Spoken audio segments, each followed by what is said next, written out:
The bond between a mother and her child is one of the deepest mysteries of life. From the first heartbeat in her womb to the last breath she witnesses on earth, a mother's love endures.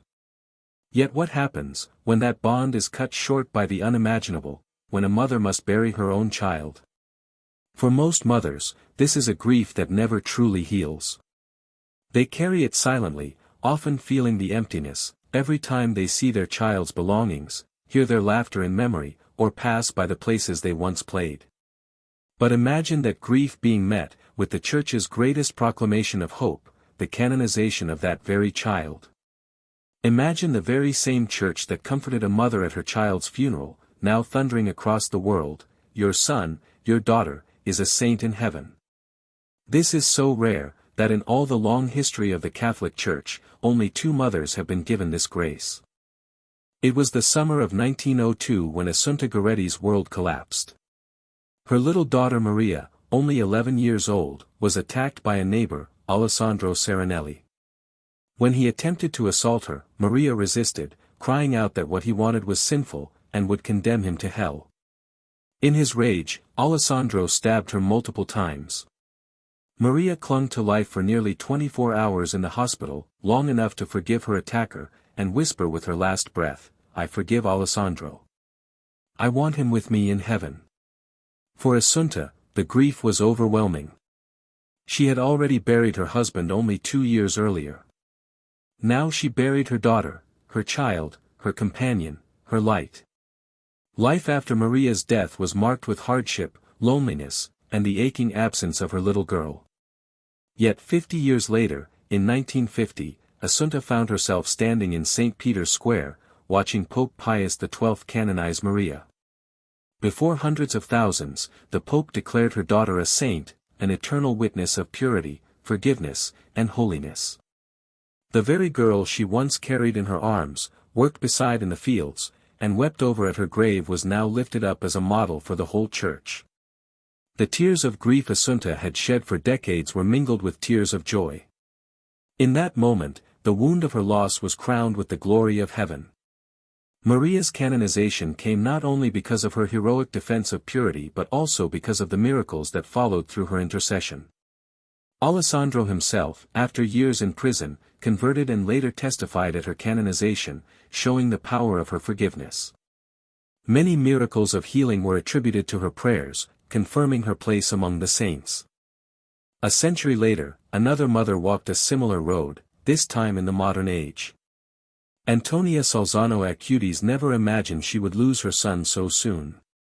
Carlo was a lively, intelligent teenager who loved video games, soccer, and his dog. Yet at the heart of his life was something far greater, the Eucharist. From a young age, he attended daily Mass, prayed the Rosary, and used his computer skills to create a website cataloging Eucharistic miracles around the world. In 2006, at just 15 years old, Carlo was diagnosed with leukemia. The illness spread rapidly, and within days he was gone. Antonia later recalled how Carlo offered his sufferings for the Church, and for the Pope, saying, "I am happy to die, because I have lived my life without wasting even a minute on things that do not please God." For Antonia, the loss was crushing. She had to bury her only son, the boy whose smile had filled her home with joy. The silence he left behind was almost unbearable. But like Assunta before her, she too lived to see the unthinkable, her son raised to the altars. On September 7, 2025, Pope Leo XIV proclaimed Carlo a saint in St. Peter's Square. Antonia and her husband Andrea were present, their eyes brimming with tears, as the Church confirmed what their hearts had always known, that Carlo's life, short though it was, burned brightly for God. Carlo's path to canonization was sealed by miracles, attributed to his intercession. In 2013, a young Brazilian boy suffering from a rare pancreatic disorder was miraculously healed, after invoking Carlo's prayers. Later, another miraculous healing in Florence was confirmed, leading to his canonization. These signs testified that the boy who once walked the streets of Milan, now intercedes from heaven.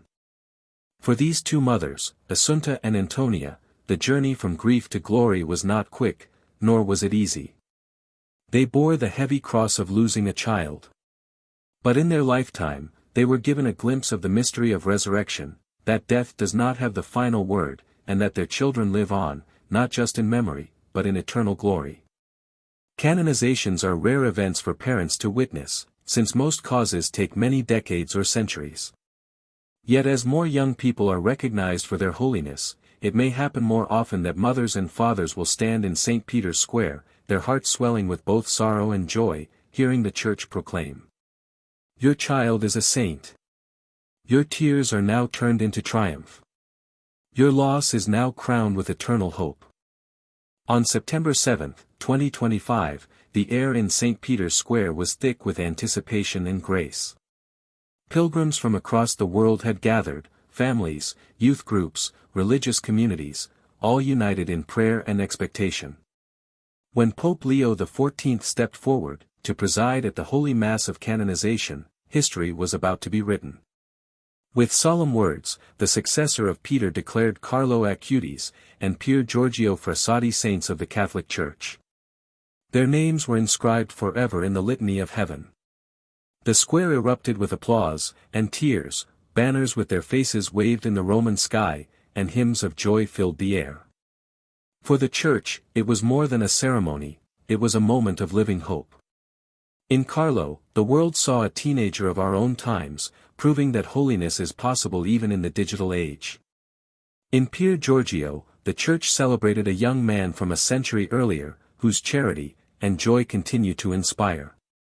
Together, their lives echoed the same truth, that the gospel is timeless, and sanctity knows no age.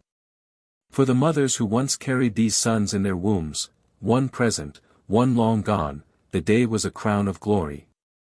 For the faithful gathered at the Vatican, it was a call to deeper faith.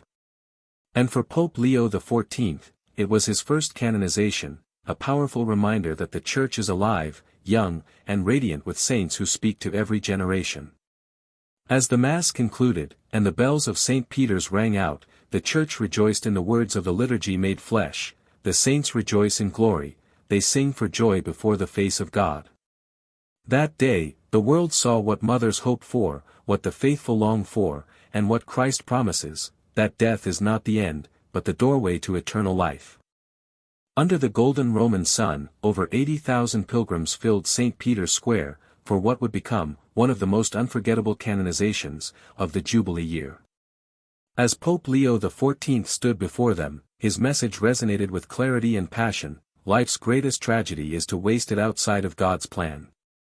He introduced the two young saints, one a 21st-century tech enthusiast and the other a joyful, service-driven young man from the early 1900s, as models who crafted masterpieces of life by dedicating themselves entirely to God. Drawing from the Book of Wisdom, Pope Leo invoked the ancient question, "Who has learned your counsel, unless you have given wisdom?"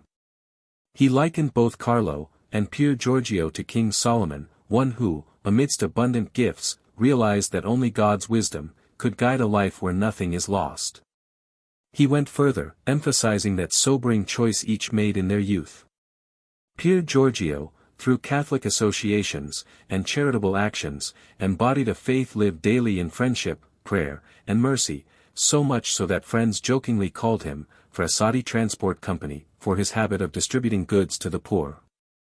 Carlo, nurtured in family, sacraments, and parish life, wove prayer, study, sports, and service into every day.